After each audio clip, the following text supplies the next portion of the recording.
ಎಲ್ಲರಿಗೂ ಮಕರ ಸಂಕ್ರಾಂತಿ ಹಬ್ಬದ ಹಾರ್ದಿಕ ಶುಭಾಶಯಗಳು.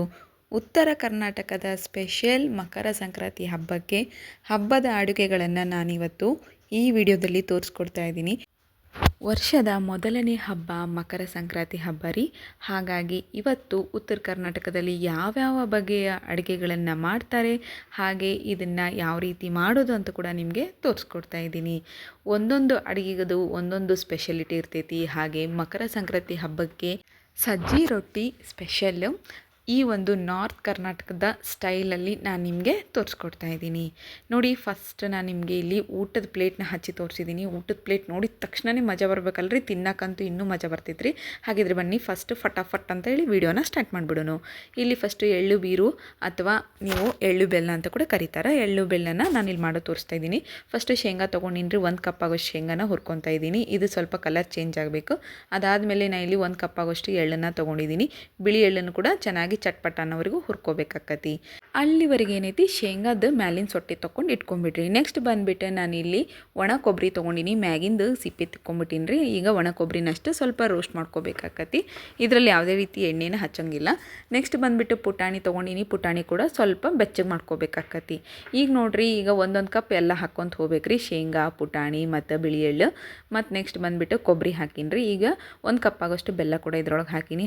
ಸಕ್ಕರೆ ಹೆಚ್ಚು ಹಾಗೆ ಸೋಂಕಾಳನ್ನು ಕೂಡ ಆ್ಯಡ್ ಮಾಡ್ಕೊತ ಇದ್ದೀನಿ. ಇಷ್ಟೇ ನೋಡಿರಿ, ಎಳ್ಳು ಬೀರೋದು ಅಥವಾ ಎಳ್ಳು ಬೆಲ್ಲ ರೆಡಿ ಆಗೈತಿ. ಇದು ನಮ್ಮ ಉತ್ತರ ಕರ್ನಾಟಕದ ಸ್ಪೆಷಲ್. ಇದನ್ನು ತಿನ್ಕೊತ ಎಲ್ಲರೂ ಚೆನ್ನಾಗಿರಲಿ ಅಂತ ಹೇಳಿ ಹೇಳ್ಕೊತಾರೆ ರೀ. ಅಕ್ಕಪಕ್ಕ ಮನೆಯವ್ರಿಗೆಲ್ಲ ಇದನ್ನು ಕೊಡ್ಕೊತ ಬರ್ತಾರೆ ರೀ. ನೆಕ್ಸ್ಟ್ ಬಂದುಬಿಟ್ಟು ನೋಡಿರಿ, ಇಲ್ಲಿ 2 ಟೇಬಲ್ ಸ್ಪೂನ್ ಆಗುವಷ್ಟು ಎಣ್ಣೆನ ಹಾಕ್ಕೊತಾ ಇದ್ದೀನಿ. ಇದು ಒಂದು ಸ್ಪೆಷಲ್ ಏನಪ್ಪ ಅಂತಂದರೆ, ಇದು ಹುಸ್ಲಿಕಾಳು ಪಲ್ಯ ಅಂತ ಕರೀತಾರೆ ರೀ. ಇದನ್ನು ಹೆಂಗೆ ಮಾಡೋದು ಅಂತ ತೋರಿಸ್ಕೊಡ್ತಿದ್ದೀನಿ ನೋಡಿರಿ. ಫಸ್ಟ್ ಇಲ್ಲಿ ಜೀರಿಗೆ ತೊಗೊಂಡಿನಿ ರೀ. ಅದಾದಮೇಲೆ ಸಾಸಿವೆ ಹಾಕ್ಕೊಂಡಿನಿ. ಅದಾದಮೇಲೆ ಇಲ್ಲಿ ಸ್ಪ್ರಿಂಗ್ ಆನಿಯನ್ ಹಾಕ್ಕೊಂಡಿನಿ, ಈರುಳ್ಳಿ ತಪ್ಪಲ. ಈ ಒಂದು ಅಡುಗೆದಾಗ ಎಲ್ಲದರೊಳಗೂ ಈರುಳ್ಳಿ ತಪ್ಪಲ ಇದ್ರೇ ಮಜಾ ಬರ್ತೈತಿ. ಆಗ ನೆಕ್ಸ್ಟ್ ಬಂದುಬಿಟ್ಟು ನೋಡಿ, ಬೆಳ್ಳುಳ್ಳಿ ಏನಿದೆ ಜಜ್ಕೊಂಡು ಹಾಕ್ಕೊಂಡಿನಿ. ಇದನ್ನು ಮಿಕ್ಸಿಗೆ ಏನು ಹಾಕೋದು ಬೇಡ, ಸಣ್ಣಗೆ ಜಜ್ಕೊಂಬಿಟ್ರೆ ಸಾಕು. ಒಂದೊಂದು ಬೈಟ್ನಲ್ಲಿ ಇದು ಬಂತಂದ್ರೆ ಮಜಾನೇ ಇರ್ತೈತಿ ನೋಡಿರಿ. ಈಗ ಇವೆಲ್ಲವನ್ನು ಕೂಡ ಚೆನ್ನಾಗಿ ಸ್ವಲ್ಪ ಎಣ್ಣೆದಾಗ ಕಾಯಕ್ಕೆ ಬಿಡಬೇಕಾಕತಿ. ಅದಾದಮೇಲೆ ಒಂದು ಟೇಬಲ್ ಸ್ಪೂನ್ ಆಗುವಷ್ಟು ಮೆಣಸಿನ್ಕಾಯಿ ಪೇಸ್ಟ್ ಹಾಕ್ಕೊಂಡಿನಿ. ಈ ಅಡುಗೆ ಮಾಡಕತ್ತೀರಂದ್ರೆ ಒಂದು ಟಿಪ್ ಹೇಳ್ತೀನಿ ಕೇಳಿರಿ. ಫಸ್ಟಿಗೆ ನೀವು ಮೆಣಸಿನ್ಕಾಯಿ ಪೇಸ್ಟ್, ಶೇಂಗಾ ಎಲ್ಲ ರೆಡಿ ಮಾಡಿ ಇಟ್ಕೊಂಬಿಡ್ರಿ. ಅಂದರೆ ಅಡುಗೆ ಏನೈತಿ ಅವಸರದಾಗ ಮುಗಿದು ಹೋಗ್ಬಿಡ್ತೈತಿ. ನೆಕ್ಸ್ಟು ಮೆಣಸಿನ್ಕಾಯಿ ಪೇಸ್ಟ್ ಹಾಕಿದ್ಮೇಲೆ ಒಂದು ಆಗುವಷ್ಟು ಒಂದು ಟೊಮಟೊ ಏನೈತಿ ಅದನ್ನು ಕಟ್ ಮಾಡಿಕೊಂಡು ಸಣ್ಣದಾಗಿ ಕಟ್ ಮಾಡ್ಕೊಂಡು ಹಾಕ್ಕೊಂಡಿನಿ ರೀ. ಈಗ ಇದನ್ನು ಕೂಡ ಚೆನ್ನಾಗಿ ಫ್ರೈ ಆಗೋಕ್ಕೆ ಬಿಡಬೇಕಾಕತಿ. ಅದಾದಮೇಲೆ ನೋಡಿರಿ, ಈಗ ಸ್ವಲ್ಪ ಅರಿಶಿನ ಹಾಕ್ಕೊತಾ ಇದ್ದೀನಿ. ಇದೇ ರೀತಿ ಎಲ್ಲ ಅಡುಗೆಗಳನ್ನು ಕೂಡ ಒಂದು ಕೂಡ ಬಿಡ್ಲಾರ್ದಂಗೆ ಸ್ಟೆಪ್ ಟು ಸ್ಟೆಪ್ ಹೇಳೀನಿ ರೀ. ನೀವು ಕೂಡ ಇದೇ ರೀತಿ ಮನೇಲಿ ಮಾಡ್ಕೊಂಡು ತಿನ್ಕೊಡ್ರಿ ನೋಡಿರಿ. ನೆಕ್ಸ್ಟ್ ಬಂದುಬಿಟ್ಟು ರುಚಿಗೆ ತಕ್ಕಷ್ಟು ಉಪ್ಪನ್ನು ಹಾಕ್ಕೊತಾ ಇದ್ದೀನಿ. ಈ ರೀತಿ ಹಾಕ್ಕೊಂಡು ಒಂದು 2 ನಿಮಿಷ ಬೇಯಿಸ್ಕೋಬೇಕಾಕತಿ. ಅದಾದಮೇಲೆ ತೊಳೆದು ಇಟ್ಕೊಂಡಿರುವಂಥ ಉಸ್ಲಿ ಇರ್ತದೆ, ಇದು ಮಾರ್ಕೆಟ್ನಾಗೂ ಸಿಕ್ಕತ್ತಿ, ಮನ್ಯಾಗ ಕೂಡ ನೀವು ಮಾಡ್ಕೋಬೋದು, ಮೊಳಕೆ ಹೊಡ್ಕೊಂಡಿರೋ ಉಸ್ಲಿ.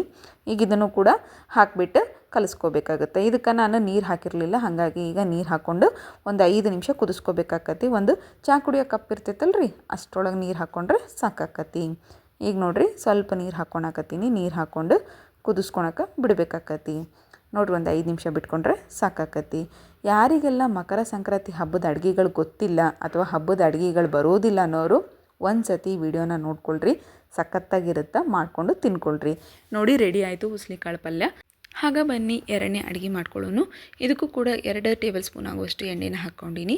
ಸ್ವಲ್ಪ ಚಟ್ಪಟ್ ಅನ್ನೋವರೆಗೂ ಜೀರಿಗೆ ಮತ್ತು ಸಾಸಿವೆ ಹಾಕ್ಕೊಳ್ಳಿ. ಅದಾದಮೇಲೆ ಬೆಳ್ಳುಳ್ಳಿ ಹಾಕ್ಕೊಂಡಿನಿ. ಬೆಳ್ಳುಳ್ಳಿ ಕಲರ್ ಏನೈತಿ ಚೇಂಜ್ ಆಗಬೇಕು. ಅದ್ರ ಜೊತೆಗೆ ನೀವು 1 ಕಪ್ ಆಗೋಷ್ಟು ಈರುಳ್ಳಿನ ತೊಗೋರಿ. ಹಾಗೆ ನಾನು ನಿಮ್ಗೆ ಮೊದಲೇ ಹೇಳಿರೋಗೆ ಎಲ್ಲ ಅಡುಗೆದಲ್ಲೂ ಸ್ಪ್ರಿಂಗ್ ಆನಿಯನ್ ಹಾಕ್ಕೊಳ್ಳಿ ಅಂತ ಹೇಳಿನಿ. ಈರುಳ್ಳಿ ತಪ್ಪಲನ ಹಾಕ್ಕೊತಾ ಇದ್ದೀನಿ. ಅದು ಕೂಡ ಸ್ವಲ್ಪ ಹುರ್ಕೊಳ್ರಿ ಎಣ್ಣೆದಾಗ. ಚೆನ್ನಾಗಿ ಫ್ರೈ ಆದಮೇಲೆ ಸ್ವಲ್ಪ ಒಂದು ಅರ್ಧ ಆಗುವಷ್ಟು ಟೊಮಟೊನ ಇದ್ರೊಳಗೆ ಆ್ಯಡ್ ಮಾಡ್ಕೊಂಡಿನಿ. ಟೊಮಟೊ ಆಪ್ಷನಲ್ಲು, ಬೇಕಂದ್ರೆ ಹಾಕ್ಕೋಬೋದು, ಇಲ್ಲಾಂದ್ರೆ ಸ್ಕಿಪ್ ಮಾಡ್ಕೋಬೋದು. ನೆಕ್ಸ್ಟ್ ಬಂದುಬಿಟ್ಟು ಇದಕ್ಕೆ ನಾನಿಲ್ಲಿ ಉಪ್ಪನ್ನು ಹಾಕ್ಕೊಂಡಿನಿ, ರುಚಿಗೆ ತಕ್ಕಷ್ಟು ಉಪ್ಪು. ಹಾಗೆ 1.5 ಟೇಬಲ್ ಸ್ಪೂನ್ ಆಗುವಷ್ಟು ಖಾರ, ಹಾಗೆ ಒಂದು ಅರ್ಧ ಆಗುವಷ್ಟು ಇಲ್ಲಿ ಅರಿಶಿನ ಹಾಕ್ಕೊಂಡಿನಿ. ಇದು ಬೇಯಿಸ್ಕೊಂಡು ಇಟ್ಕೊಂಡಿರುವಂಥ ಅವರೆಕಾಯಿನ ಇದ್ರೊಳಗೆ ಹಾಕ್ಕೊಂಡ್ಬಿಟ್ಟು ಚೆನ್ನಾಗಿ ಕಲಿಸ್ಕೋಬೇಕಾಕತಿ. ಮೊದಲಿಗೆ ಬೇಯಿಸಿಟ್ಕೊಂಡ್ಬಿಟ್ರೆ ಅಡುಗೆ ಜಲ್ದಿ ಆಗುತ್ತೆ, ಲೇಟ್ ಆಗೋದಿಲ್ಲ. ನೋಡಿ, ಇವಾಗ ರೆಡಿಯಾಗಿದೆ. ಇದಕ್ಕೆ ನಾನಿಲ್ಲಿ 1 ಸ್ಪೂನ್ ಆಗುವಷ್ಟು ಶೇಂಗಾನ ಪುಡಿ ಮಾಡಿ ಇಟ್ಕೊಂಡಿದ್ದೆ ರೀ, ಅದನ್ನು ಇದ್ರೊಳಗೆ ಹಾಕ್ಕೊಳಕತ್ತೀನಿ. ನೀವು ಇನ್ನೂ ಸ್ವಲ್ಪ ಜಾಸ್ತಿ ಹಾಕ್ಕೊಂಡ್ರು ಟೇಸ್ಟ್ ಚೆನ್ನಾಗಿರ್ತೈತೆ ರೀ. ನೆಕ್ಸ್ಟ್ ಇದನ್ನೊಂದು 5 ನಿಮಿಷ ಕುದಿಯೋಕೆ ಬಿಡ್ಬೇಕು ರೀ, ಅಂದರೆ ಬೇಯಿಸಕ್ಕೆ ಬಿಡಬೇಕು. ಅದಾದಮೇಲೆ ಕೊತ್ತಂಬರಿಯಿಂದ ಮೇಲ್ಗಡೆ ಸ್ವಲ್ಪ ಉದುರಿಸ್ಕೊಂಬಿಟ್ರೆ ಮುಗಿದು ಹೋಯ್ತು. ಈ ಒಂದು ಅವರೆಕಾಯಿ ಪಲ್ಯ ರೆಡಿ ಆಯ್ತು ನೋಡಿರಿ. ನೆಕ್ಸ್ಟ್ ಬರ್ರಿ, ಆಗ ಮೂರನೇ ಒಂದು ಅಡುಗೆ ನೋಡ್ಕೊಂಬರೋನು. ಇದಕ್ಕೂ ಕೂಡ ಅಷ್ಟೇ 1.5 ಟೇಬಲ್ ಸ್ಪೂನ್ ಆಗುವಷ್ಟು ಎಣ್ಣೆ ಹಾಕ್ಕೊಂಡಿದ್ದೀನಿ. ಎಣ್ಣೆ ಕಾದ್ಮೇಲೆ ಸ್ವಲ್ಪ ಜೀರಿಗೆ ಸಾಸಿವೆಯಿಂದ ಚಟ್ಪಟ್ ಅಂದ್ಕೊಳ್ರಿ. ಅದಾದಮೇಲೆ ಬೆಳ್ಳುಳ್ಳಿನ ಜಜ್ಜಿ ಇಟ್ಕೊಂಡಿರೋಂಥ ಬೆಳ್ಳುಳ್ಳಿ ಹಾಕ್ಕೊಂಡ್ಮೇಲೆ ಇದಕ್ಕೆ ನಾನು ಸ್ವಲ್ಪ ಸ್ಪ್ರಿಂಗ್ ಆನಿಯನ್ನ ಹಾಕ್ಕೊತಾ ಇದ್ದೀನಿ. ಹಾಗೆ ಇಲ್ಲಿ ಮೆಣಸಿನ್ಕಾಯಿ ಪೇಸ್ಟ್ನ ಹಾಕ್ಕೊತಾ ಇದ್ದೀನಿ. ಮೊದಲಿಗೆ ಹೇಳಿದ್ನೆಲ್ಲ ಮೆಣಸಿನ್ಕಾಯಿ ಪೇಸ್ಟ್ ಮಾಡಿ ಇಟ್ಕೊಂಡ್ಬಿಡ್ರಿ ಅಂತೇಳಿ 1 ಸ್ಪೂನ್ ಆಗೋಷ್ಟು ಮೆಣಸಿನ್ಕಾಯಿ ಪೇಸ್ಟ್ನ ಹಾಕ್ಕೊಂಡಿನಿ ರೀ. ಸ್ವಲ್ಪ ಅರಿಶಿನ ಹಾಗೆ ರುಚಿಗೆ ತಕ್ಕಷ್ಟು ಉಪ್ಪನ್ನ ಹಾಕ್ಕೊಂಡ್ಬಿಟ್ಟು ಕ್ಯಾರೆಟ್ ಕೂಡ ಸೈಡಿಗೆ ತುರಿದಿಟ್ಕೊಂಡ್ಬಿಟ್ಟಿದ್ದೆ. ಇದು ಒಂದು 2 ಕ್ಯಾರೆಟ್ರಿಂದ ಐತಿ. ಇದನ್ನು ತುರಿದಿಟ್ಕೊಂಡು ಇದನ್ನ ಈಗ ಹಾಕ್ಕೊತಾ ಇದ್ದೀನಿ ನೋಡಿರಿ. ಇದನ್ನು ಕೂಡ ಒಂದು ಸತಿ ಚೆನ್ನಾಗಿ ಕೈಯಿಂದ ಆ ಕಡೆ ಈ ಕಡೆ ಅಳ್ಳಾಡ್ಸ್ಕೊಂಬಿಟ್ರೆ ಮುಗಿದು ಹೋಯ್ತು. ರೆಡಿ ಆಯ್ತು ನೋಡಿರಿ ನಮ್ಮ ಕ್ಯಾರೆಟಿನ ಪಲ್ಯ. ಇದನ್ನು ಕ್ಯಾರೆಟ್ ಗೊಜ್ಜು ಅಂತ ಕೂಡ ಕರಿತಾರೆ ರೀ. ಈಗ ಇದಕ್ಕೆ ಕೊತ್ತಂಬರಿ ಉದುರಿಸ್ಕೊಂಬಿಟ್ರೆ ಮುಗೀತು. ನೆಕ್ಸ್ಟ್ ಬಂದುಬಿಟ್ಟು 4ನೇ ಅಡುಗೆ ಏನಪ್ಪ ಅಂತಂದ್ರೆ ಜುನ್ಕದ ವಡೆ ಅಂತ ಕರಿತಾರೆ ರೀ, ಅಥವಾ ಜುನ್ಕ ಅಂತಲೂ ಹೇಳ್ತಾರೆ. ಇದನ್ನು ಹೆಂಗೆ ಮಾಡೋದಪ್ಪ ಅಂತಂದ್ರೆ ಫಸ್ಟು 1 ಕಪ್ ಆಗುವಷ್ಟು ಕಡಲೆ ಹಿಟ್ಟನ್ನ ತೊಗೋಬೇಕಾಕತ್ರಿ. ಕಡಲೆ ಹಿಟ್ಟನ್ನ ತೊಗೊಂಡ್ಬಿಟ್ಟು ಅದಕ್ಕೆ 1 ಕಪ್ ಆಗೋಷ್ಟು ನೀರನ್ನು ಹಾಕಿ ಚೆನ್ನಾಗಿ ಕಲಿಸ್ಕೋಬೇಕು, ಯಾವುದೇ ರೀತಿ ಗಂಟಿರ್ಲಾರ್ದಂಗೆ. ನೆಕ್ಸ್ಟ್ ನೋಡಿರಿ, ಈಗ ಒಂದು ಬಾಣಲಿ ತೊಗೋರಿ. ಅದರೊಳಗಡೆ 1 ಟೇಬಲ್ ಸ್ಪೂನ್ ಆಗೋಷ್ಟು ಎಣ್ಣೆನ ಹಾಕ್ಕೊಳ್ರಿ. ಈಗ ಇದಕ್ಕೆ ಸ್ವಲ್ಪ ಜೀರಿಗೆ ಸಾಸಿವೆ ಹಾಕ್ಕೊಂಡು ಇದಕ್ಕೆ ಸ್ವಲ್ಪ ಈರುಳ್ಳಿ ಹಾಕ್ಕೋಬೇಕು. ಚಟ್ಪಟ್ ಅಂದಮೇಲೆ ಸ್ವಲ್ಪ ಕರಿಬೇವು ಹಾಕ್ಕೊಳ್ರಿ. ಈಗ ಎಲ್ಲವನ್ನು ಕೂಡ ಚೆನ್ನಾಗಿ ಫ್ರೈ ಮಾಡೋಕೆ ಬಿಡಬೇಕಾಕತಿ. ಈರುಳ್ಳಿ ನೋಡಿರಿ ಸ್ವಲ್ಪ ಕಂದು ಬಣ್ಣ ಬಂದೈತಿ. ಅದಾದಮೇಲೆ ಇದಕ್ಕೆ ಬಿಳಿ ಎಳ್ಳನ್ನು ಹಾಕ್ಕೊಂಡು ಮತ್ತು ಇನ್ನೊಂದು ಸತಿ ಎಣ್ಣೆದಾಗ ಬಿಸಿ ಮಾಡ್ಕೋಬೇಕಾಕತಿ. ಅದಾದಮೇಲೆ ನಿಮ್ಗೆ ಮೊದಲೇ ಹೇಳಿರಂಗೆ ಎಲ್ಲ ಅಡುಗೆದಾಗೂ ಸ್ಪ್ರಿಂಗ್ ಆನಿಯನ್ ಹಾಕಕತ್ತೀನಿ ರೀ. ಇದೇ ಈ ಸ್ಪೆಷಲ್. ಹಾಗಾಗಿ ಸ್ಪ್ರಿಂಗ್ ಆನಿಯನ್ ಹಾಕ್ಕೊಂಡು ಮತ್ತು ಮೆಣಸಿನ್ಕಾಯಿ ಪೇಸ್ಟ್ 1 ಟೇಬಲ್ ಸ್ಪೂನ್ ಅಷ್ಟು ಹಾಕ್ಕೊಂಡಿನಿ. ಟೊಮೆಟೊ ಆಪ್ಷನಲ್ಲು, ಹಾಕ್ಕೊಳಕ್ಕೆ ಇಷ್ಟಿದ್ರೆ ಹಾಕ್ಕೋರಿ, ಇಲ್ಲ ಸ್ಕಿಪ್ ಮಾಡ್ಕೊಂಡ್ರು ನಡಿತೈತಿ. ಒಂದು ಅರ್ಧ ಆಗುವಷ್ಟು ಟೊಮೆಟೊ ಹಾಕ್ಕೊಂಡಿನಿ. ಸ್ವಲ್ಪ ಅರಿಶಿನ ಹಾಗೆ ರುಚಿಗೆ ತಕ್ಕಷ್ಟು ಉಪ್ಪನ್ನ ಈಗ ಆ್ಯಡ್ ಮಾಡ್ಕೊತಾ ಇದ್ದೀನಿ. ಈಗ ಇದೆಲ್ಲ ಮುಗೀತು ನೋಡಿರಿ. ಇದು ಚೆನ್ನಾಗಿ ಕುದಿಬೇಕು, ಎಣ್ಣೆದಾಗ ಚೆನ್ನಾಗಿ ಫ್ರೈ ಆಗಬೇಕು. ಅದಾದಮೇಲೆ ನಾನು ಏನು ಮೊದಲೇ ಕಪ್ ತೋರಿಸಿದ್ನಲ್ಲ ರೀ, ಆ 1 ಕಪ್ ಏನೈತಲ್ಲ ರೀ, ಅಲ್ಲಿ ಬಂದುಬಿಟ್ಟು ಕಡಲೆ ಹಿಟ್ಟನಾಗ ಹಾಕಿ ಕಲಸಿಟ್ಟಿನಿ. ಈಗ ಇಲ್ಲಿ ಏನೈತಿ 1 ಕಪ್ ಹಾಕ್ಕೊಂಡಿನಿ. ಅಂದರೆ 1 ಕಪ್ ಕಡಲೆ ಹಿಟ್ಟಿಗೆ 2 ಕಪ್ ಆಗೋಷ್ಟು ನೀರು ಹಾಕ್ಕೋಬೇಕಾಕತ್ರಿ. ಅಂದ್ರೆ ವಡೆ ಕರೆಕ್ಟಾಗಿ ಬರ್ತಾವೆ, ಕಡಲೆ ಹಿಟ್ಟಿನ ವಡೆ ಕರೆಕ್ಟಾಗಿ ಬರ್ತದೆ ರೀ. ಈಗ ನೋಡಿರಿ ಕಡಲೆ ಹಿಟ್ಟಿನ ಜುನ್ಕ ರೆಡಿ ಆಗೈತಿ. ಈಗ ಇದನ್ನು ಎಲ್ಲೂ ಕೂಡ ನಿಮಗೆ ಗಂಟು ಬರಲಾರ್ದಂಗೆ ಪಟ ಹಾಕಿದ ತಕ್ಷಣ ಕಲಿಸ್ಕೊಳಕ್ಕೆ ಸ್ಟಾರ್ಟ್ ಮಾಡ್ಕೋಬೇಕಾಕತ್ರಿ. ಈಗ ನೋಡಿ ರೆಡಿ ಆಗೈತಿ. ಈಗ ಇದಕ್ಕೆ ಕೊತ್ತಂಬರಿ ಮೇಲ್ಗಡೆಯಿಂದ ಉದುರಿಸ್ಕೊಂಬಿಡ್ರಿ. ನಮ್ಮ ಈ ಒಂದು ಜುನ್ಕದ ವಡೆ ರೆಡಿ ಆಯಿತು. ಇದೊಂದು 2 ನಿಮಿಷ ಬೇಯಿಸ್ಕೋಬೇಕಾಕತ್ರಿ. ಇಲ್ಲಾಂದರೆ ಗಂಟು ಉಳಿತು, ಇಲ್ಲ ಹಸಿ ವಾಸನೆ ಉಳಿತು ಅಂದರೆ ಟೇಸ್ಟ್ ಹತ್ತೋದಿಲ್ಲ. ಈಗ ಒಂದು ಪ್ಲೇಟ್ ತೊಗೊಳ್ರಿ. ಒಂದು ಪ್ಲೇಟಿಗೆ ಏನೈತಲ್ರಿ ಎಣ್ಣೆ ಹಚ್ಕೊಂಡು ಸವರ್ಕೊಂಬಿಡ್ರಿ. ಎಣ್ಣೆ ಹಚ್ಕೊಂಡು ಸವರ್ಕೊಂಡ್ಮೇಲೆ ನಾವೇನು ರೆಡಿ ಮಾಡಿಟ್ಟಿದ್ವಲ್ರಿ ಜುನ್ಕದ ವಡೆ, ಅದನ್ನೀಗ ಹಾಕ್ಕೊಳ್ಳೋಣ. ಈಗ ಇದನ್ನು ಏನು ಮಾಡಬೇಕಪ್ಪ ಅಂದ್ರೆ ಒಂದು ಪ್ಲೇಟಿಂದ ಈ ರೀತಿ ಕೆಳಗೆ ಹಾಕ್ಕೊಂಡ್ಬಿಟ್ಟು ಇದನ್ನು ಕರೆಕ್ಟಾಗಿ ಬಾಕ್ಸ್ ಮಾಡ್ಕೋಬೇಕಾಕತ್ರಿ. ಇದನ್ನು ಒಂದು 10ರಿಂದ 15 ನಿಮಿಷ ಬಿಟ್ಬಿಟ್ರೆ ಕರೆಕ್ಟಾಗಿ ಒಳಗಡೆನೆ ಮೆತ್ತಗೆ ಸ್ಪಾಂಜಿ ಟೈಪ್ನಾಗ ವಡೆ ಏನೈತಿ ರೆಡಿ ಆಗುತ್ತೆ. ಮೇಲ್ಗಡೆಯಿಂದ ಸ್ವಲ್ಪ ಕೊತ್ತಂಬರಿ ಹಾಗೆ ಹಸಿ ಕೊಬ್ಬರಿನ ಹಾಕ್ಕೋಬೇಕಾಕತಿ. ಹಾಗೆ ನೆಕ್ಸ್ಟ್ ಬಂದುಬಿಟ್ಟು ಬಿಳಿ ಎಳ್ಳನ್ನು ಹಾಕ್ಕೋಬೇಕಾಕತಿ. ಈಗ ನೋಡಿರಿ ರೆಡಿ ಆಗೈತಿ. ಇದನ್ನು ಒಂದು ಸತಿ ಹಿಂಗೆ ಪ್ರೆಸ್ ಮಾಡ್ಕೊಂಬಿಡ್ರಿ, ಅಂಟ್ಕೊಂಬಿಡುತ್ತೈತಿ, ಮುಗಿದು ಹೋಯ್ತು. ಈ ಒಂದು ಜುನ್ಕದ ವಡೆ ರೆಡಿ ಆಯಿತು ನೋಡಿರಿ. ವಿಶೇಷವಾಗಿ ಸಂಕ್ರಾಂತಿ ಹಬ್ಬಕ್ಕೆ ಮಾಡ್ತಾರೆ ರೀ. ಇದ್ರದ್ದು ಒಂದು ಕಟ್ ಮಾಡಿ ತೋರಿಸ್ತೀನಿ ನೋಡಿರಿ ನಿಮಗೆ ಎಷ್ಟು ಚೆನ್ನಾಗಿ ಬಂದೈತೆ ಅಂತೇಳಿ. ಸಖತ್ತಾಗಿದೆಯಲ್ಲ ನೋಡಿ, ಇದೇ ರೀತಿ ಮಾಡ್ಕೋಬೇಕಾಕತಿ. ನೆಕ್ಸ್ಟ್ ಬಂದುಬಿಟ್ಟು ನಮ್ಮ ಇದ್ರೊಳಗಡೆ ಬದನೆಕಾಯಿ ಇಲ್ಲಾಂದ್ರೆ ನಡಿತೈತಿ ಏನ್ರಿ ಹೇಳ್ರಿ. ಹಂಗೆ ಬದನೆಕಾಯಿ ಗೊಜ್ಜು ಮಾಡೋದು ತೋರಿಸ್ತೀನಿ ನೋಡಿರಿ ನಿಮಗೆ. ಇದನ್ನು ಗ್ಯಾಸ್ ಮೇಲೆ ಇಟ್ಕೊಳ್ಳಿ, ಇಲ್ಲ ಅಂತಂದ್ರೆ ನಿಮ್ಮ ಹತ್ರ ಏನಾದರೂ ಇದ್ಲಿದ್ರೆ ಇಡ್ಲಿ ಮೇಲೆ ಸುಟ್ಕೊಂಡ್ರು ನಡಿತೈತಿ. ನಾನು ಈಗ ಗ್ಯಾಸ್ ಮೇಲೆ 2 ಬದನೆಕಾಯಿನ ಸುಟ್ಕೊಂಡ್ಬಿಟ್ಟಿನಿ. ಮ್ಯಾಗಿನ ಭಾಗ ಏನೈತಿ ಕರ್ಕರ್ಗಿರ್ತೈತಲ್ರಿ, ಅದನ್ನು ಸುಟ್ಕೊಂಡಿದ್ದನ್ನು ತಕ್ಕೋಬೇಕಾಕತಿ. ನೋಡಿ ಇದು ಮೇಲ್ಗಡೆ ಭಾಗ ಎಲ್ಲ ತಕ್ಕೋಬೇಕು. ಈಗ 1 ಸ್ಪೂನಿನ ಸೈಯಿಂದ ತಕ್ಕೊಳ್ಳಿ, ಯಾಕಂತಂದ್ರೆ ಕೈ ಸುಡ್ತಿರ್ತೈತಿ, ಸರಿ ಹೋಗೋದಿಲ್ಲ. ನೀವು ಬೇಕಾದ್ರೆ ಒಂದು 5 ನಿಮಿಷ ಬಿಟ್ಟು ಕೈಯಿಂದನೇ ತಕ್ಕೊಳಂಗಿದ್ರೆ ತಕ್ಕೋಬೋದು, ಈಸಿಯಾಗಿ ಮಾಡ್ಕೋಬೋದು. ಈ ಒಂದು ಸಂಕ್ರಾಂತಿ ಹಬ್ಬಕ್ಕೆ ಈ ಬದನೆಕಾಯಿ ಗೊಜ್ಜಿಲ್ಲ ಅಂತಂದ್ರೆ ಊಟನೇ ಸೇರೋದಿಲ್ಲ ನೋಡಿರಿ. ನಮ್ಮ ಮಂದಿಗೆ, ಉತ್ತರ ಕರ್ನಾಟಕದ ಮಂದಿಗೆ ಬದನೆಕಾಯಿ ಇರಲಾರ್ದೆ ಅಡುಗೆನೇ ಇಲ್ಲ ಅಂತ ಹೇಳಿದ್ರೆ ಸುಳ್ಳಾಗೋದಿಲ್ಲ. ಬಿಸಿ ಖಡಕ್ ರೊಟ್ಟಿ ಇರಲಿ, ಬಿಸಿ ರೊಟ್ಟಿ ಇರಲಿ, ಜೋಳದಿರಲಿ ಅಥವಾ ಸಜ್ಜಿದಿರಲಿ, ಇದು ಮಾತ್ರ ಬದನೆಕಾಯಿ ಕಂಪಲ್ಸರಿ ಬೇಕಾ ನಮಗೆ. ನೆಕ್ಸ್ಟ್ ಬಂದುಬಿಟ್ಟು ನೋಡಿರಿ, ಈಗ ಇದು ಮೇಲ್ಗಡೆ ಭಾಗ ಏನೈತಿ ಎಲ್ಲ ನೀಟಾಗಿ ತಕ್ಕೊಂಡಿನಿ. ಈಗ ಇದನ್ನು ಎರಡನ್ನೂ ತಕ್ಕೊಂಡ್ಮೇಲೆ ಏನೈತಿ ಮೇಲ್ಗಡೆ ಮ್ಯಾಗ ಏನಿತ್ತಲ್ರಿ ಅದು ಕಡ್ಡಿ, ಅದನ್ನು ಕೂಡ ಕಟ್ ಮಾಡ್ಕೋಬೇಕಾಕತಿ. ಯಾಕಂದರೆ ಜಜ್ಬೇಕಾದ್ರೆ ಅದು ಕರೆಕ್ಟಾಗಿ ಹೊಂದೋದಿಲ್ಲ ಅಂತೇಳಿ ಕಟ್ ಮಾಡ್ಕೊಂಡಿನಿ. ಇದನ್ನು ಪಕ್ಕಕ್ಕೆ ಇಟ್ಕೊಂಡ್ಬಿಟ್ರಿ. ಒಂದು ಕಡಾಯಿ ತೊಗೊಳ್ರಿ. ಕಡಾಯಿದಾಗ ಒಂದು 4ರಿಂದ 5 ಮೆಣಸಿನ್ಕಾಯಿ ತೊಗೊಳ್ರಿ. ಖಾರ ಇತ್ತಂದ್ರೆ 2ರಿಂದ 3 ತೊಗೊಂಡ್ರೆ ಸಾಕಾಕತಿ. ಈಗ ಇದನ್ನು ಚೆನ್ನಾಗಿ ರೋಸ್ಟ್ ಮಾಡ್ಕೋಬೇಕು. ನೆಕ್ಸ್ಟ್ ಇದಕ್ಕೆ ಬೆಳ್ಳುಳ್ಳಿ ಹಾಕ್ಕೊಂಡಿನಿ. ಸ್ವಲ್ಪ ಬೆಳ್ಳುಳ್ಳಿ ಏನೈತಿ ಸ್ವಲ್ಪ ಜಾಸ್ತಿನೇ ಹಾಕ್ಕೊಳ್ರಿ, ಟೇಸ್ಟ್ ಚೆನ್ನಾಗಿರ್ತೈತಿ. ಅದಾದಮೇಲೆ ಸ್ವಲ್ಪ ಇಲ್ಲಿ ನಾನು ಜೀರಿಗೆ ಹಾಕ್ಕೊಂಡಿನಿ. ಈ ಬದನೆಕಾಯಿ ಗೊಜ್ಜು ಭಾಳ ಈಸಿಯಾಗಿ ಮಾಡ್ಕೋಬೋದು ರೀ, ಜಾಸ್ತಿ ಹೊತ್ತೇನು ಹಿಡಿಯೋದಿಲ್ಲ. ನಿಮ್ಮ ಹತ್ರ ಗೊಜ್ಜು ಮಾಡೋಕ್ಕೆ ಏನಿಲ್ಲ ಅಂತಂದ್ರೆ ನೀವು ಮಿಕ್ಸಿಗೆ ಹಾಕೋರಿ, ಇಲ್ಲಾಂದರೆ ನಿಮ್ಮ ಹತ್ರ ಕಟ್ರ ಸಹಾಯ ಇತ್ತಂದ್ರೆ ಅದರಿಂದ ಮಾಡ್ಕೊಳ್ರಿ. ನಾನು ಇಲ್ಲಿ ಇದನ್ನು ಚೆನ್ನಾಗಿ ಫ್ರೈ ಮಾಡಿಕೊಂಡು ಮೇಲ್ಗಡೆಯಿಂದ ಸ್ವಲ್ಪ ಕೊತ್ತಂಬರಿ ಉದುರಿಸ್ಕೊಂಡು ಈ ರೀತಿ ಕಲ್ಲು ಇರ್ತೈತಲ್ರಿ ಅದ್ರೊಳಗೆ ಕುಟ್ಕೊಳಕತ್ತೀನಿ ನೋಡಿರಿ. ಮೆಣಸಿನ್ಕಾಯಿ ಮತ್ತು ಜೀರಿಗೆ ಮತ್ತು ಇದ್ರೊಳಗೆ ಬೆಳ್ಳುಳ್ಳಿ ಹಾಕೀನಿ, ಕೊತ್ತಂಬರಿ ಹಾಕೀನಿ. ಈಗ ಇದಿಷ್ಟನ್ನು ಚೆನ್ನಾಗಿ ಕುಟ್ಕೋಬೇಕಾಕತಿ. ಯಾಕಂದ್ರೆ ಮೆಣಸಿನ್ಕಾಯಿ ಪೇಸ್ಟ್ ಆಗೋಕೆ 1-2 ನಿಮಿಷ ತೊಗೊತೈತ್ರಿ. ಈಗ ನೋಡಿರಿ ಪೇಸ್ಟ್ ಆಯಿತು. ಮೆಣಸಿನ್ಕಾಯಿ ಎಲ್ಲ ಚೆನ್ನಾಗಿ ಸಣ್ಣಗೆ ಜಜ್ಕೊಂಡ್ರೆ, ಇದೇನು ಜಾಸ್ತಿ ಮೆತ್ತಗೆ ಬೇಕಂತೇನಿಲ್ಲ, ಸ್ವಲ್ಪ ನಮಗೆ ರುಬ್ಬ ಇದ್ರೂ ನಡಿತೈತೆ ರೀ, ಚೆನ್ನಾಗಿ ಬರ್ಬೇಕಷ್ಟೇ ನಮಗೆ. ನೆಕ್ಸ್ಟ್ ಬಂದುಬಿಟ್ಟು ಉಪ್ಪು ಬಂದೈತೆ ನೋಡಿರಿ. ಈಗ ಸ್ವಲ್ಪ ರುಚಿಗೆ ತಕ್ಕಷ್ಟು ಉಪ್ಪನ್ನ ಆ್ಯಡ್ ಮಾಡ್ಕೊಳಕತ್ತೀನಿ ರೀ. ಆಮೇಲೆ ನೋಡಿರಿ ಬದನೆಕಾಯಿ ಏನೈತಿ ಅದ್ರ ಜೊತೆಗೆ ಸ್ವಲ್ಪ ಸ್ಪ್ರಿಂಗ್ ಆನಿಯನ್ ಅದನ್ನು ಹಾಕಿಬಿಟ್ಟು ಮತ್ತು ಒಂದು ಸತಿ ಚೆನ್ನಾಗಿ ಕುಟ್ಕೋಬೇಕಾಕತಿ. ಕುಟ್ಟೋ ಕಲ್ಲಿದ್ರೆ ಕುಟ್ಟೋ ಕಲ್ಲಿಂದ, ಇಲ್ಲ ಅಂತಂದ್ರೆ ನಿಮ್ಮ ಹತ್ರ ಹಿಂಡಿ ಕಲ್ಲಿದ್ರೆ ಹಿಂಡಿ ಕಲ್ಲಿಂದ ನೀವು ಕುಟ್ಕೊಂತ ಹೋಗ್ಬೇಕಾಕತಿ.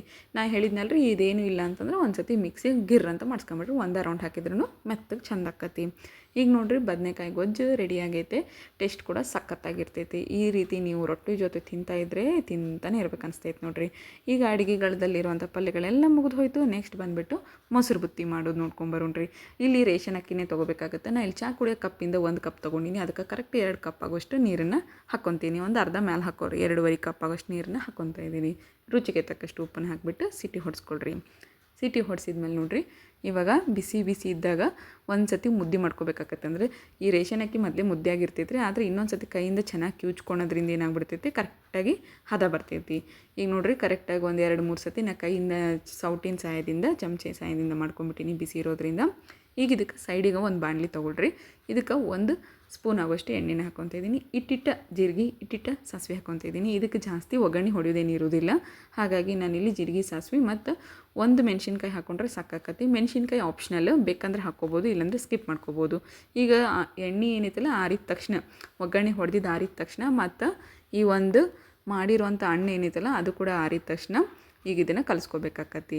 ನೋಡಿರಿ ಈ ರೀತಿ ಒಂದು ಸತಿ ನೀಟಾಗಿ ಕಲಿಸ್ಕೊಂಬಿಟ್ರೆ ಮುಗಿದು ಹೋಯಿತು. ತುಂಬ ಸುಲಭವಾಗಿ ಮಾಡ್ಕೋಬೋದು. ಅದಾದಮೇಲೆ ಬೆಳ್ಳುಳ್ಳಿ ಏನೈತಿ ಸಣ್ಣಗೆ ಜಜ್ಕೋಬೇಕು, ಅದನ್ನು ಕೂಡ ಇದ್ರೊಳಗೆ ಆ್ಯಡ್ ಮಾಡ್ಕೋಬೇಕು. ಇದೇ ಮೊಸರು ಬತ್ತೀರಿ, ಭಾರಿ ಟೇಸ್ಟ್ ಇರ್ತೈತೆ ರೀ. ಒಂದು ಸತಿ ನೀವು ಮಾಡ್ಕೊಂಡು ತಿನ್ನಿರಿ. ಬೇಕು ಅಂತೀರ. ಸ್ವಲ್ಪ ಉಪ್ಪು ಹಾಕ್ಕೊಳತ್ತೀನಿ ರೀ, ಯಾಕಂದರೆ ಅಣ್ಣದಾಗ ಉಪ್ಪು ಹಾಕ್ಕೊಂಡಿದ್ದೆ, ಹಾಗಾಗಿ ಸ್ವಲ್ಪ ಸೊಪ್ಪು ಹಾಕ್ಕೊಳಕತ್ತೀನಿ. ಮೊಸರು ಮಾತ್ರ ಗಟ್ಟಿ ಇರಬೇಕು. ಗಟ್ಟಿ ಮೊಸರು, ಫ್ರೆಶ್ ಆಗಿರೋ ಮೊಸರು ತೊಗೊಳ್ರಿ. ನೀರು ಇರೋಂಥ ಮೊಸರು ತೊಗೋಬೇಡ್ರಿ, ಯಾಕಂದರೆ ಇದು ಬುತ್ತಿ ಥರ ಅಂದರೆ ಉಂಡೆ ಥರ ಬರಬೇಕು. ಹಾಗಾಗಿ ಇಲ್ಲಿ ಮೊಸರು ಗಟ್ಟಿ ಇದ್ದಿದ್ದು ತೊಗೋಬೇಕಾಕತಿ. ನೋಡಿರಿ ನಾನು ಕೈಯಿಂದ ಕಲ್ಸಕತ್ತೀನಿ. ಕೈಯಿಂದ ಕಲಸಿರೋ ಅಡುಗೆ ಮತ್ತು ಭಾಳ ರುಚಿ ಇರ್ತೈತಿ. ಚಮಚೆಯಿಂದ ತಿನ್ನೋಕಿನ ಅಡುಗೆ ಕೈಯಿಂದ ತಿನ್ನೋ ಮಜಾನೇ ಬೇರೆ. ನೋಡಿ ಈಗ ರೆಡಿ ಆಯ್ತು. ಇದಕ್ಕೆ ಸೊಪ್ಪು ಕೊತ್ತಂಬರಿ ಸೊಪ್ಪು ಏನೈತಿ ಮ್ಯಾಗಿಂದ ಉದುರಿಸ್ಕೊಂಬಿಟ್ರೆ ರೆಡಿ ಆಯಿತು ನಮ್ಮ ಮೊಸರು ಬುತ್ತಿ. ಇದನ್ನೀಗ ಪಕ್ಕದಲ್ಲಿ ಇಟ್ಕೊಂಡ್ಬಿಡೋಣ. ನೆಕ್ಸ್ಟ್ ಬಂದುಬಿಟ್ಟು ನೋಡಿ ಇವಾಗ ಸಜ್ಜಿ ರೊಟ್ಟಿ ಮಾಡೋದು ಹೆಂಗೆ ಅಂತ ಹೇಳ್ಕೊಡ್ತೀನಿ. ನಾನು ಇಲ್ಲಿ 1 ಗ್ಲಾಸ್ ಆಗೋಷ್ಟು ನೀರು ತೊಗೊಂಡಿನಿ. ಅದಕ್ಕೆ ಸ್ವಲ್ಪ ರುಚಿಗೆ ತಕ್ಕಷ್ಟು ಉಪ್ಪು ಮತ್ತು ಅರಿಶಿನ ಹಾಕ್ಕೊಂಡು ಚೆನ್ನಾಗಿ ಕುದಿಸ್ಕೋಬೇಕಾಕತಿ. ಇದನ್ನು ಕುದಿಸಿ ಸೈಡಿಗೆ ಇಟ್ಕೊಂಡ್ಬಿಡ್ರಿ. ನೆಕ್ಸ್ಟ್ ಬಂದುಬಿಟ್ಟು ಇಲ್ಲಿ 2 ಕಪ್ ಆಗುವಷ್ಟು ನಾನಿಲ್ಲಿ ಸಜ್ಜೆ ಹಿಟ್ಟನ್ನ ತೊಗೊಂಡಿದ್ದೀನಿ. ಸಜ್ಜೆ ಹಿಟ್ಟು ನಮ್ಮ ಹೆಲ್ತಿಗೆ ಒಳ್ಳೆಯದು. ಹಾಗೆ ಮಕರ ಸಂಕ್ರಾಂತಿ ಹಬ್ಬಕ್ಕೆ ವಿಶೇಷವಾಗಿ ಸಜ್ಜೆ ಹಿಟ್ಟಿನ ಒಂದು ರೊಟ್ಟಿನ ಮಾಡ್ತಾರೆ. ಈಗ ಸಜ್ಜೆ ಹಿಟ್ಟಿನ ಏನೈತಿ ಚೆನ್ನಾಗಿ ಬಿಸಿನೀರು ಏನು ಮಾಡಿ ಇಟ್ಕೊಂಡಿದ್ವಲ್ರಿ, ಅಲ್ಲಿ ಹಳದಿ ನೀರು ಉಪ್ಪು ಹಾಕಿ ಅದನ್ನ ಇವಾಗ ಹಾಕ್ಕೊಂಡು ಚೆನ್ನಾಗಿ ಕಲಿಸ್ಕೊತ ಹೋಗಬೇಕು. ಈ ರೀತಿ ಹಿಟ್ಟನ್ನ ನಾದ್ಕೊಂಡ್ಬಿಟ್ರೆ ಮುಗೀತು. ಈಗ ಇದಕ್ಕೆ ಹಿಟ್ಟು ಮತ್ತು ಕರಿ ಎಳ್ಳು, ಬಿಳಿ ಎಳ್ಳು ಮತ್ತೀಗ ಮೇಲ್ಗಡೆ ಏನೈತಲ್ಲ ನೀರು ಹಚ್ಚಕ್ಕಂತೇಳಿ ಸೈಡಿಗೆ ತೊಗೊಂಡು ಇಟ್ಕೊಂಡ್ಬಿಡ್ಬೇಕು ರೀ ಒಂದು ಸತಿಗೆ. ಇದ್ರೊಳಗೆ ಬರೋಬ್ಬರಿ ಏನಿಲ್ಲ ಅಂದ್ರೆ 12 ರೊಟ್ಟಿ ಆಗ್ತಾವೆ ನೋಡಿರಿ. ನಾನು 2 ಕಪ್ ಮಾಡ್ಕೊಂಡಿದ್ನಲ್ಲ ಅದ್ರೊಳಗೆ 12ರಿಂದ 13 ರೊಟ್ಟಿ ಆಗ್ತಾವೆ ನೋಡಿರಿ. ಈಗ ನಿಮ್ಗೆ ತೋರಿಸ್ತೀನಿ ನೋಡಿರಿ ಹೆಂಗೆ ಬಡಿಯೋದು ಅಂತೇಳಿ. ಫಸ್ಟ್ ಉಳ್ಳಿ ಮಾಡ್ಕೋಬೇಕು ರೀ. ನಿಮ್ಗೆ ಕೈಯಾಗ ಉಳ್ಳಿ ಬರೋದಿಲ್ಲ ಅಂತಂದ್ರೆ ಇದು ಕೊಂಬಣಿಗೆ ಅಂತ ಕರಿತಾರೆ ರೀ, ಅದ್ರೊಳಗೆ ನೀವು ಮಾಡ್ಕೊಂಡ್ರೆ ನಡಿತೈತೆ ರೀ. ನೆಕ್ಸ್ಟ್ ನೋಡಿರಿ ಈಗ ಸ್ವಲ್ಪ ಹಿಟ್ಟು ಕೆಳಗೆ ಹಚ್ಕೊಂಡು ಲಟ್ಟಿಸ್ಕೋಬೇಕು, ಇಲ್ಲಾಂದ್ರೆ ಕೈಯಿಂದ ಹಿಂಗೆ ಹೊಡ್ಕೋಬೇಕು. ಬಡಿದ ಮೇಲೆ ಸ್ವಲ್ಪ ನೀವು ಏನು ನಾನು ಮೊದಲೇ ತೆಗೆದಿಟ್ಟಿದ್ನಲ್ರಿ ಈ ಒಂದು ಕರಿ ಎಳ್ಳು ಬಿಳಿ ಎಳ್ಳು ಅದನ್ನ ಈಗ ಹಚ್ಕೊಂಡ್ಬಿಟ್ಟು ಮತ್ತು ರೊಟ್ಟಿನ ಲಟ್ಸಕ್ಕೆ ಅಥವಾ ಹೊಡಿಬೇಕಂತ ಸ್ಟಾರ್ಟ್ ಮಾಡಬೇಕು. ನಾ ಇಲ್ಲಿ ರೊಟ್ಟಿ ತಟ್ಟಕತ್ತೀನಿ ನೋಡಿರಿ. ಇದೇ ರೀತಿ ನೀವು ಕೂಡ ರೊಟ್ಟಿನ ಮಾಡ್ಕೊತ ಹೋಗ್ಬೇಕು. ಸೈಡ್ ನಾನು ನಿಮ್ಗೆ ತೋರ್ಸಕತ್ತೀನಿ ನೋಡಿರಿ. ಸೈಡಿಗಿರೋದ್ರಿಂದ ಅಷ್ಟೇ ನಾವು ರೊಟ್ಟಿ ಬಡ್ಕೊತ ಹೋಗ್ಬೇಕು. ಮಿಡಿಲ್ನಂಗೆ ಬಡಿದ್ರೆ ಏನಾಗ್ಬಿಡ್ತೈತೆ ರೀ, ಹರಿದು ಬಿಡ್ತೈತಿ. ನೀವು ಕೈಯಿಂದನೇ ಸುಲಭವಾಗಿ ಮಾಡ್ಕೋಬೋದು ರೀ. ಈ ಒಂದು ಸಜ್ಜಿ ರೊಟ್ಟಿ ಏನೈತಿ ಸ್ವಲ್ಪ ತೆಳ್ಳಗಿರ್ಬೇಕು ರೀ. ರೊಟ್ಟಿ ನಾರ್ಮಲ್ ರೊಟ್ಟಿ ಮಾಡ್ತೀವಲ್ಲ ರೀ ಅದಕ್ಕಿಂತ ತೆಳ್ಳಗಿರ್ಬೇಕು ರೀ. ಯಾಕಂತಂದ್ರೆ ಇದು ಕಟ್ಟಿ ಆಯ್ತು ಅಂದ್ರೆ ಖಡಕ್ಕಾಗಿ ರೊಟ್ಟಿ ಚೆನ್ನಾಗಿ ಬರ್ತಾವೆ. ಹಾಗಾಗಿ ನೋಡಿ ಇವಾಗ ರೊಟ್ಟಿನ ಕರೆಕ್ಟಾಗಿ ನಾ ಕೈಯಿಂದ ಬಡ್ದು ತೋರ್ಸಾತ್ತೀನಿ ನೋಡಿರಿ. ಎಷ್ಟು ಚೆನ್ನಾಗಿ ಬಂದೈತೆ ನೋಡಿರಿ ಸಜ್ಜಿ ರೊಟ್ಟಿ. ನೋಡ್ತಾ ಇದ್ರೇ ಬಾಯಾಗ ನೀರು ಬರ್ತದ್ರಿ. ಹಂಗಂತದ್ರೊಳಗೆ ಹಬ್ಬದಾಗ ಇದನ್ನು ತೊಗೊಂಡು ಹೋಗಿ ತಿನ್ಕೊಂತಿದ್ರೆ ಅಂದ್ರೆ ಮುಗದೆ ಹೋಯ್ತು. ಈಗ ಹಂಚು ಕಾದೈತ್ರಿ. ಈಗ ಇದನ್ನು ಹೆಂಗೆ ಹಾಕೋದಂತ ತೋರಿಸ್ಕೊಡ್ತೀನಿ ನೋಡಿರಿ.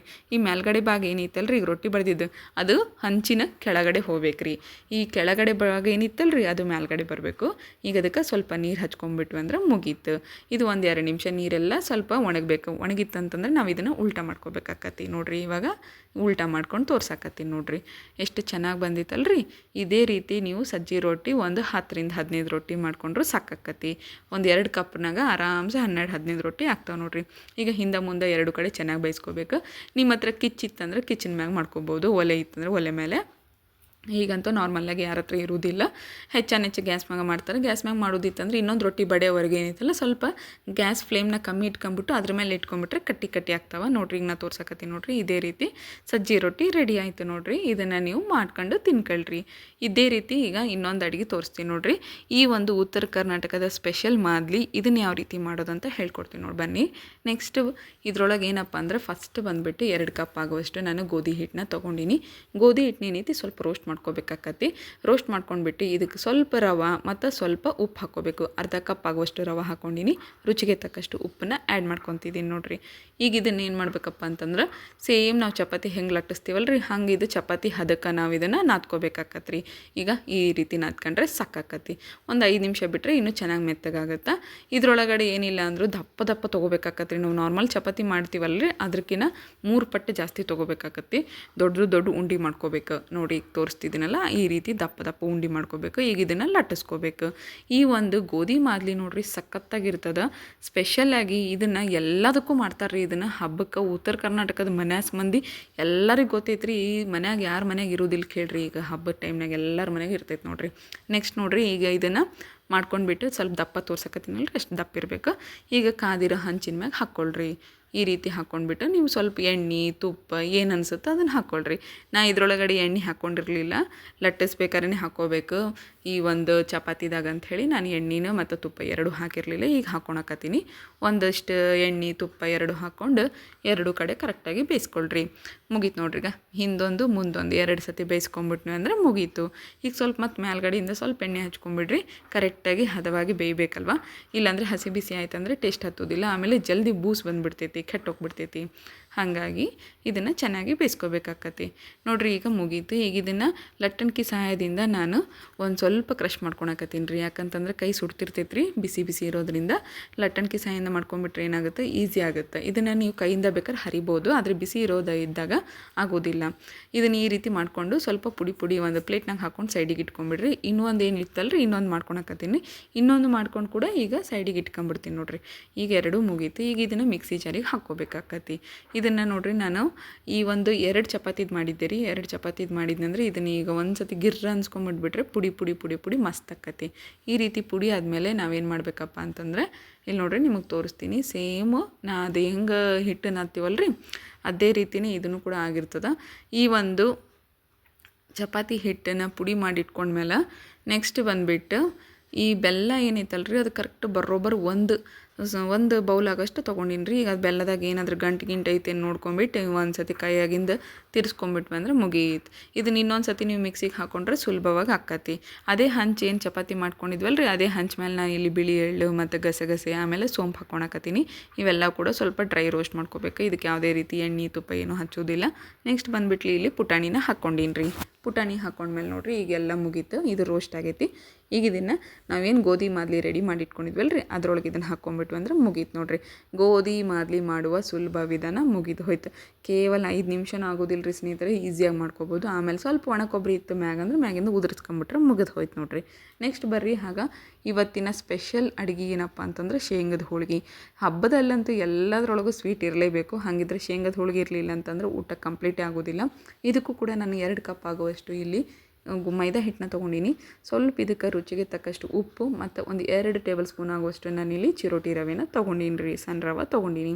ಈಗ ಇದನ್ನು ಕಲಿಸ್ಕೋಬೇಕಾಕತಿ ನೋಡಿರಿ. ಇದೇ ರೀತಿ ಎಲ್ಲ ಅಡುಗೆಗಳನ್ನು ಮಾಡಿ ತೋರಿಸ್ತಾ ಇದ್ದೀನಿ. ಹಾಗೆ ನನ್ನ ಚಾನಲ್ನಲ್ಲಿ ಇದರದೇ ಆದಂಥ ಸಪ್ರೇಟ್ ಪ್ಲೇ ಲಿಸ್ಟ್ ಐತಿ. ನೀವು ಹೋಗಿ ಒಂದು ಸತಿ ವಿಸಿಟ್ ಮಾಡಿ ಚಾನಲ್ನ ನೋಡ್ಕೊಂಡು ಹೆಂಗೈತಿ ಏನೈತಿ ಅಂತ ಕಮೆಂಟ್ ಮಾಡೋದು ಮಾತ್ರ ಮರೆಯೋಕ್ಕೆ ಹೋಗಬೇಡ್ರಿ. ಈಗ ಹಿಟ್ಟು ನಾದ್ಕೊಂಡಿನಿ ನೋಡಿರಿ. ಇದನ್ನು ಒಂದು 5 ನಿಮಿಷ ಬಿಡಬೇಕಾಕತಿ. ಇದು ಏನಿದೆ ಶೇಂಗಾ ಹೋಳಿಗೆ ಮಾಡೋಕ್ಕೆ ಜಾಸ್ತಿ ಗಟ್ಟಿ ಜಾಸ್ತಿ ಅಳಕ್ಕೆ ಇರಬಾರ್ದು. ಒಂದು ಮೀಡಿಯಮ್ ಸೈಜ್ ಇರಬೇಕು. ಶೇಂಗಾ ಹೋಳಿಗೆಗೆ ಯಾವಾಗಲೂ ಏನೈತಿ ಕರೆಕ್ಟ್ ಸೈಜ್ ಅಳತೆ ಇರಬೇಕು. ಈಗ ನೋಡಿರಿ ನಾನಿಲ್ಲಿ ಏನಿದೆ ಶೇಂಗಾ ತೋರ್ಸಕತ್ತೀನಿ ನೋಡಿರಿ. ಇದು ಬಿಸಿಯಾಗಿ ಒಣಗಿಸಿರುವಂಥ ಶೇಂಗಾ. ಇದು ಏನಿದೆ ಆಲ್ರೆಡಿ ಸಿಪ್ಪೆ ಬಂದುಬಿಟ್ಟಿರ್ತವೆ. ಸಿಪ್ಪೆನ ತಕ್ಕೊಂಬಿಟ್ರೆ ಮುಗಿದು ಹೋಯ್ತು, ಟೆನ್ಷನೇ ಇರೋದಿಲ್ಲ ಇದ್ರದ್ದು. ಈಗ ಈ ಶೇಂಗಾ ಏನೈತಿ 2 ಕಪ್ ತೊಗೊಂಡಿನಿ. ಈ ಶೇಂಗಾ ಕರೆಕ್ಟ್ 2 ಕಪ್ ಶೇಂಗಾಕ್ಕೆ 1 ಕಪ್ ಆಗೋಷ್ಟು ಬೆಲ್ಲನ ಹಾಕ್ಕೋಬೇಕಾಕತಿ. ಅಂದರೆ ಶೇಂಗದ ಹೋಳಿಗೆ ಏನೈತಿ ಪರ್ಫೆಕ್ಟ್ ಇರುತ್ತೆ. ಬೇಕಾದ್ರೆ ಇನ್ನೊಂದು ಅರ್ಧ ಕಪ್ ಜಾಸ್ತಿ ಹಾಕೊಂಡ್ರೆ ನಡಿತೈತಿ, ಕಮ್ಮಿ ಮಾತ್ರ ಹಾಕ್ಕೋಬೇಡ್ರಿ. ಶೇಂಗದ ಹೋಳಿಗೆದಾಗ ಸ್ವಲ್ಪ ಸ್ವೀಟ್ ಇದ್ರೇ ಚಂದ ನೋಡಿರಿ. ನೆಕ್ಸ್ಟ್ ನೋಡಿರಿ, ಶೇಂಗಾನ ನಾನೀಗ ಒಂದು ಸತಿ ಕ್ರಷ್ ಮಾಡ್ಕೊಂಡಿನಿ. ಜಾಸ್ತಿ ಹಿಂಗೆ ಫುಲ್ಲು ಸಣ್ಣಗೆ ರುಬ್ಕೊಂಡಿಲ್ಲ. ಜಸ್ಟ್ ಕ್ರಷ್ ಮಾಡ್ಕೊಂಡಿನಿ, ಯಾಕಂದರೆ ಇದ್ರೊಳಗೆ ಮತ್ತೆ ನಾ ಬೆಲ್ಲ ಹಾಕೊಳಕತ್ತೀನಿ. ನಾ ಇಲ್ಲಿ ಬೆಲ್ಲ ಬಂದುಬಿಟ್ಟು ಪುಡಿ ಬೆಲ್ಲ ತೊಗೊಂಡಿನಿ ರೀ. ಪುಡಿ ಬೆಲ್ಲನೂ ಕೂಡ ಒಂದು ಸತಿ ಕೈಯಿಂದ ಎಲ್ಲಾದರೂ ಸಣ್ಣ ಸಣ್ಣ ಗಂಟಿತ್ತು ಅಂದರೆ ಅದನ್ನು ಕರಗಿಸ್ಬೇಕಂತ ಕೈಯಿಂದ ನಾನು ಒಂದು ಸತಿ ನೀಟಾಗಿ ತಿಕ್ಕೊಳಕತ್ತೀನಿ ನೋಡಿರಿ. ಈ ರೀತಿ ಆಯ್ತಂದ್ರೆ ಮುಗೀತು. ಈಗ ಒಂದು ಸತಿ ನೀವು ಮತ್ತೆ ಇದನ್ನು ಮಿಕ್ಸಿಗೆ ಹಾಕ್ಕೊಳ್ರಿ, ಅಂದರೆ ಕರೆಕ್ಟಾಗಿ ಈ ಒಂದು ಶೇಂಗಾ ಮತ್ತು ಬೆಲ್ಲ ಏನೈತಿ ಮಿಶ್ರಣ ಕರೆಕ್ಟಾಗಿ ಆಕತಿ. ಈಗ ಒಂದು ಸತಿ ಹಿಂಗೆ ಮಾಡ್ಕೊಂಬಿಟ್ಟು ಒಂದು ಸತಿ ಗಿರ್ರ ಅಂತ ತಿರ್ಸ್ಕೊಂಬಿಟ್ರೆ ರೆಡಿ ಆಯಿತು ನೋಡಿರಿ ನಮ್ಮ ಈ ಒಂದು ಶೇಂಗಾ ಬೆಲ್ಲದ ಮಿಶ್ರಣ. ಇದಕ್ಕೇನಂತೀವಿ ಅಂತಂದರೆ ಶೇಂಗದ ಹೋಳ್ಗಿಗೆ ಶೇಂಗದ ಹೂರಣ ರೆಡಿ ಆಗೈತೆ ಅಂತ ಹೇಳ್ತೀವಿ. ಶೇಂಗದ ಹೂರಣ ರೆಡಿ ಆದಮೇಲೆ ಸ್ವಲ್ಪ ನೀರು ಚಿಮುಡ್ಸ್ಕೊಬೇಕಾಕತಿ. ನೀರನ್ನ ಚಿಮುಡ್ಸ್ಕೊಂಬಿಟ್ಟು ಒಂದು 10ರಿಂದ 12 ಉಂಡೆ ಆಗ್ತಾವೆ ನೋಡಿರಿ 2 ಕಪ್ನಾಗ. ಆರಾಮ್ಸೆ ಒಂದು ನನಗಂತೂ ಇಲ್ಲಿ 18 ಉಂಡೆ ಆಗಿದ್ದು. ಆರಾಮ್ಸೆ ಮಾಡ್ಕೊಳ್ರಿ. ಸಣ್ಣ ಸಣ್ಣ ಉಂಡೆಗಳು ಮಾಡ್ಕೋಬೇಕಾಕತಿ. ಜಾಸ್ತಿ ದೊಡ್ಡ ಏನು ಬಡಿಯೋದಿರೋದಿಲ್ಲ ಅಲ್ರಿ, ಲಟ್ಸೋದು ಇರೋದಿಲ್ಲ. ಆಮೇಲೆ ಏನೈತಿ ಮೈದಾ ಹಿಟ್ಟು ಸೈಡಿಗೆ ತೆಗೆದಿಟ್ಟಿದ್ವಲ್ರಿ, ಈಗ ಅದನ್ನು ತೊಗೊಳ್ಳೋಣ. ಈಗ ಅದನ್ನು ಕೂಡ ಉಂಡೆಗಳು ಮಾಡಿ ಇಟ್ಕೋಬೇಕಾಕತಿ. ಈ ರೀತಿ ಉಂಡೆ ಆದಮೇಲೆ ಒಂದು ಚಪಾತಿದು ಲಟ್ಟಣಿಗೆ ತೊಗೊಳ್ರಿ. ಚಪಾತಿ ಲಟ್ಟಣಿಗೆ ತೊಗೊಂಡು ಈಗ ಒಂದು ಕಡೆಯಿಂದ ಉಂಡೆಗಳನ್ನ ತುಂಬ್ಕೊಂತ ಬರ್ಬೇಕಾಕತಿ ನೋಡಿರಿ. ಈಗ ಫಸ್ಟ್ ಏನೈತಿ ಸ್ವಲ್ಪ ಕೈಯಿಂದ ಹಿಂಗೆ ಅಗಲ ಮಾಡ್ಕೊಂಡ್ಬಿಟ್ಟು ನಾವು ಹೂರಣ ಹೆಂಗೆ ತುಂಬ್ತೀವಲ್ರಿ, ಹಾಗೆ ಸೇಮ್ ಹೂರಣ ಹೆಂಗೆ ತುಂಬ್ತೀವಿ ಹಾಗೆ ಶೇಂಗದ ಹೂರಣನೂ ತುಂಬ್ಕೋಬೇಕಾಕತಿ. ತುಂಬ್ಕೊಂಬಿಟ್ಟು ಈಗ ಒಂದು ಇದ್ರೊಳಗೆ ಯಾವುದೇ ರೀತಿ ಎಣ್ಣೆ ತುಪ್ಪ ಏನೂ ಬಳಸಬಾರ್ದ್ರಿ, ಬರೀ ಖಾಲಿ ಹಿಟ್ಟು ಅಷ್ಟೇ ಬಳಸ್ಬೇಕು. ನಿಮಗೆ ಹಿಟ್ಟು ಬ್ಯಾಡ ಅನ್ನೋಂಗಿದ್ರೆ ಸ್ವಲ್ಪ ಹಾಕ್ಲೇಬೇಕಾಕತ್ರಿ. ಅಂದ್ರೆ ಬ್ಯಾಡ ಅಂದರೆ ಬಿಟ್ಕೊಂಬಿಡ್ರಿ. ಇಲ್ಲಿ ಮೈದಾ ಬದಲು ನೀವು ಬೇಕಾದ್ರೆ ಗೋಧಿ ಹಿಟ್ಟು ಕೂಡ ಆ್ಯಡ್ ಮಾಡ್ಕೋಬೋದು, ಆದರೆ ಟೇಸ್ಟ್ ಮಾತ್ರ ಸ್ವಲ್ಪ ಡಿಫ್ರೆಂಟ್ ಆಕತಿ. ನೆಕ್ಸ್ಟ್ ಬಂದುಬಿಟ್ಟು ನೋಡಿ, ಇವಾಗ ನಾನು ಅಗ್ಲ ಹೆಂಗೆ ಲಟ್ಟಿಸ್ಕೊಳಕತ್ತೀನಲ್ಲ ಹಿಂಗೆ ಲಟ್ಟಿಸ್ಕೋಬೇಕಾಕತಿ. ಈ ರೀತಿ ಲಟ್ಟಿಸ್ಕೊತ ಹೋದರೆ ಎಲ್ಲ ಕಡೆ ಹೂರಣ ಎಲ್ಲ ಕಡೆ ತುಂಬ್ಕೊಂಬಿಟ್ಟೈತೆ ನೋಡಿರಿ. ಇಷ್ಟು ತುಂಬ್ಕೊಂಬಿಟ್ರೆ ಸಾಕು, ನಮ್ಮ ಶೇಂಗಾ ಹೋಳ್ಗೆ ಏನೈತಿ ರೆಡಿ ಆಯಿತು. ಇದೇ ರೀತಿ ನೀವು ಒಂದು 15ರಿಂದ 20 ಶೇಂಗಾ ಹೋಳಿಗೆ ಮಾಡ್ಕೋಬೋದು, ಹಬ್ಬದ ಸ್ಪೆಷಲ್. ನೆಕ್ಸ್ಟ್ ಈಗ ನೋಡಿ ಹಂಚು ಕಾದೈತಿ, ಇಲ್ಲಿ ನೋಡ್ಕೊಂಡು ಹಂಚು ಕಾದಿದ್ಮೇಲೆ ಈಗ ಇದನ್ನು ಹಾಕ್ಕೋಬೇಕಾಕತಿ. ನಾನು ನಿಮಗೆ ಮೊದಲೇ ಹೇಳಿರಂಗೆ ಇದ್ರೊಳಗೆ ಯಾವುದೇ ರೀತಿಯಾದಂಥ ಎಣ್ಣೆ ತುಪ್ಪ ಏನು ಹಾಕೋದಿಲ್ಲರಿ. ಜಸ್ಟ್ ಇದನ್ನು ಹಂಗೆ ಬಿಸಿ ಮಾಡ್ಕೊಳಕತ್ತೀನಿ. ಚೆನ್ನಾಗಿ ಎರಡು ಕಡೆ ಕರೆಕ್ಟಾಗಿ ಬೇಯಬೇಕು. ಹಸಿ ಬಿಸಿ ಆಯ್ತಂದರೆ ಜಲ್ದಿ ಕೆಟ್ಟೋಗ್ತಾವೆ. ಅದಕ್ಕೆ ನೋಡಿಕೊಂಡು ಕರೆಕ್ಟಾಗಿ ಟೈಮ್ ತೊಗೊಂಡು ಬೇಯಿಸ್ಕೊಳ್ರಿ. ನೋಡಿರಿ ಇವಾಗ ಮುಗೀತು ನೋಡಿರಿ, ಹಿಂದನೂ ಮುಗೀತು ಮುಂದನೂ ಮುಗೀತು. ಕರೆಕ್ಟಾಗಿ ಒಂದು ಸತಿ ಬೇಯಿಸ್ಕೊಂಬಿಟ್ವಿ ಅಂತಂದರೆ ಇದ್ರೊಳಗೆ ನೀವು ಸ್ವಲ್ಪ ಬೇಕಂದರೆ ಎಳ್ಳು ಕೂಡ ಆ್ಯಡ್ ಮಾಡ್ಕೋಬೋದು. ನಾ ಇಲ್ಲಿ ಬರೀ ಶೇಂಗಾ ಬೆಲ್ಲ ಅಷ್ಟೇ ಹಾಕೀನಿ. ಟೇಸ್ಟ್ ಮಾತ್ರ ಮಸ್ತ್ ಬಂದೈತಿ, ಸಖತ್ತಾಗೈತಿ ನೋಡಿರಿ. ರೆಡಿ ಆಗಿರುವಂತಹ ಈ ಶೇಂಗದ ಹೋಳ್ಗೆ ತಿನ್ನೋಕೆ ರೆಡಿ ಆಯಿತು, ಈ ಹಬ್ಬಕ್ಕೆ ರೆಡಿ ಆಯ್ತು ಅಂತ ಹೇಳಿದರೆ ಸುಳ್ಳಾಗೋದಿಲ್ಲ. ನೆಕ್ಸ್ಟ್ ಬಂದುಬಿಟ್ರೆ ನೋಡಿರಿ, ಇವತ್ತಿನ ಒಂದು ಸ್ಪೆಷಲ್ಲಾಗಿರುವಂಥ ಪುಡಿಗಳು ಏನಂತಾರೆ ಚಟ್ನಿ ಪುಡಿಗಳು, ಚಟ್ನಿ ಹಿಂಡಿಗಳು ಮಾಡಿ ತೋರಿಸ್ತೀನಿ ನೋಡಿರಿ. ಫಸ್ಟ್ ನಾನಿಲ್ಲಿ ಅಗಸಿ ತೊಗೊಂಡಿದ್ದೀನಿ. 1 ಕಪ್ ಆಗೋಷ್ಟು ಅಗಸಿಗೆ ಒಂದು ಇಷ್ಟು ಕರಿಬೇವನ್ನ ಹಾಕೊಂಬಿಟ್ಟು ಚೆನ್ನಾಗಿ ರೋಸ್ಟ್ ಮಾಡ್ಕೋಬೇಕು. ನೋಡಿ ಈಗ ರೋಸ್ಟ್ ಮಾಡ್ಕೊಂಬಿಟ್ಟಿನಿ. ಇದು ಕಲರ್ ಚೇಂಜ್ ಆಗಿತ್ತು ನೋಡಿರಿ, ಕಲರ್ ಇಷ್ಟು ಚೇಂಜ್ ಆಗಬೇಕು, ಚೆನ್ನಾಗಿ ಹುರ್ಕೋಬೇಕು. ಅದಾದಮೇಲೆ ಇದಕ್ಕೆ ನಾನಿಲ್ಲಿ ರುಚಿಗೆ ತಕ್ಕಷ್ಟು ಉಪ್ಪು ಮತ್ತು ಒಂದು 10 ಬೆಳ್ಳುಳ್ಳಿ ಹಾಕ್ಕೊಂಡಿನಿ. ಹಾಗೆ ಒಂದು 2 ಟೇಬಲ್ ಸ್ಪೂನ್ ಆಗುವಷ್ಟು ಖಾರನ ತೊಗೊಂಡಿನಿ. ನಿಮಗೆ ಇನ್ನೂ ಖಾರ ಜಾಸ್ತಿ ಬೇಕಂದ್ರೆ ಇನ್ನೊಂದು 10 ಟೇಬಲ್ ಸ್ಪೂನ್ ಎಕ್ಸ್ಟ್ರಾ ಆ್ಯಡ್ ಮಾಡ್ಕೊಂಡ್ರೆ ನಡಿತೈತಿ. ಈಗ ಇದನ್ನು ಅನಿಸ್ತಿ ನೋಡಿರಿ, ಖಾರ ಹಾಕಿದ್ಮೇಲೆ ಇದಕ್ಕೆ ಸ್ವಲ್ಪ ಬೆಲ್ಲ ಹಾಕ್ಕೋಬೇಕ್ರಿ ಸ್ನೇಹಿತರೆ. ಬೆಲ್ಲ ಹಾಕಿದ್ರೆ ಏನಾಕತ್ತಿ ಇದ್ರ ಟೇಸ್ಟ್ ಚೇಂಜ್ ಆಕತ್ತಿ. ಹಾಗಾಗಿ ನಾನು ಬೆಲ್ಲ ಹಾಕಿದ್ದೀನಿ. ಅಗಸಿ ಚಟ್ನಿ ಪುಡಿ ಸುಲಭವಾಗಿ ಮಾಡ್ಕೋಬೋದು. ಈಗ ನೆಕ್ಸ್ಟ್ ಬಂದುಬಿಟ್ಟು ನೋಡಿ ಗುರೆಳ್ಳು ಪುಡಿ ಮಾಡ್ಕೊಂಡಿನಿ. ಗುರೆಳ್ಳು ಪುಡಿ ಅಷ್ಟೇ ಒಂದೊಂದು ಬೌಲ್, ಎಲ್ಲವೂ ಒಂದೊಂದು ಬೌಲ್ ಮಾಡೀನಿ. ಇದನ್ನು ಕೂಡ ಚೆನ್ನಾಗಿ ರೋಸ್ಟ್ ಮಾಡ್ಕೋಬೇಕು. ಈ ಗುರೆಳ್ಳು ಕೂಡ ಕಲರ್ ಚೇಂಜ್ ಆಗೋವರೆಗೂ ರೋಸ್ಟ್ ಆಗಬೇಕು. ಗೊತ್ತಾಗ್ಬಿಡ್ತೈತಿ ಕಲರ್ ಚೇಂಜ್ ಆಗತ್ತದಂದ್ರೆ ಚಟ್ಪಟ್ ಅಂತ ಸೌಂಡ್ ಬಂದುಬಿಡ್ತೈತಿ. ನೆಕ್ಸ್ಟ್ ನೋಡಿರಿ, ಇದಕ್ಕೂ ಕೂಡ ಸ್ವಲ್ಪ ಕರಿಬೇವು ಹಾಕ್ಕೊಂಡು ರೋಸ್ಟ್ ಮಾಡ್ಕೊಂಬಿಡ್ಬೇಕು. ಒಂದರೊಳಗೆ ಆಗ್ಬಿಡ್ತೈತಿ ಎರಡು ಕೆಲಸ ಅಂತೇಳಿ ಮಾಡ್ಕೊಂಡಿನಿ. ನೆಕ್ಸ್ಟ್ ಅದೇ ಮಿಕ್ಸಿ ಜಾರ್ನಾಗ ಇನ್ನೊಂದು ಸತಿ ಗುರೆಳ್ಳಿನೂ ಕೂಡ ಗಿರ್ರ ಅಂತ ತಿರ್ಸ್ಕೊಂಬಂದ್ಬಿಡೋನು. ಇದಕ್ಕೂ ಕೂಡ ಸೇಮ್ ಏನು ಡಿಫ್ರೆನ್ಸ್ ಇರೋದಿಲ್ಲ.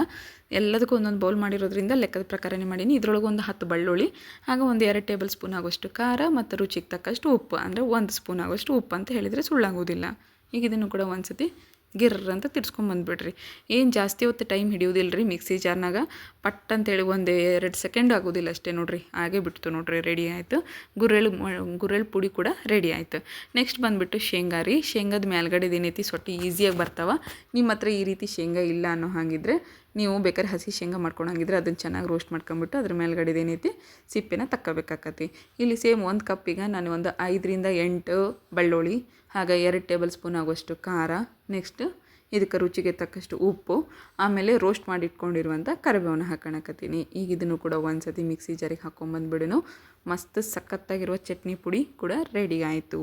ಶೇಂಗಾ ಚಟ್ನಿ ಪುಡಿ ನೋಡಿದ್ರಲ್ಲಿ ಅಗಸಿ ಗುರೆಳ್ಳು ಶೇಂಗಾ ಚಟ್ನಿ ಪುಡಿ ನೋಡಿದ್ರಿ. ಈಗ ಎಲ್ಲ ಅಡುಗೆಗಳು ಮಾಡಿದ್ದನ್ನೆಲ್ಲ ಒಂದು ಸತಿ ನಿಮ್ಗೆ ವೀಡಿಯೋ ಮಾಡಿದ್ದನ್ನು ತೋರಿಸ್ತಾ ಇದ್ದೀನಿ ನೋಡಿರಿ, ಎಷ್ಟು ಸಖತ್ತಾಗಿ ಬಂದಿದೆ ಅಂತೇಳಿ. ಇದರೊಳಗೆ ಎಷ್ಟು ಬಗೆಯ ಐಟಮ್ಗಳಿದ್ದಾವೆ, ಎಷ್ಟು ಅಡುಗೆಗಳಿದ್ದಾವೆ ಕೌಂಟ್ ಮಾಡಿ ನನಗೆ ಹೇಳ್ರಿ. ಹಾಗಿದ್ರೆ ಗೊತ್ತಾಕತಿ ನೀವು ಈ ವಿಡಿಯೋ ಪೂರ ನೋಡಿದ್ದೀರಿ ಅಂತ ಗೊತ್ತಾಕತಿ. ಈ ವಿಡಿಯೋ ನೋಡಿದ್ದಕ್ಕೆ ಎಲ್ಲರಿಗೂ ಧನ್ಯವಾದಗಳು. ಹಾಗೆ ಮಕರ ಸಂಕ್ರಾಂತಿ ಹಬ್ಬದ ಹಾರ್ದಿಕ ಶುಭಾಶಯಗಳು ಸ್ನೇಹಿತರೆ. ಈ ವಿಡಿಯೋ ನೋಡಿ ನಿಮ್ಮ ಫ್ಯಾಮಿಲಿ ಫ್ರೆಂಡ್ಸಿಗೂ ಕೂಡ ಶೇರ್ ಮಾಡಿ.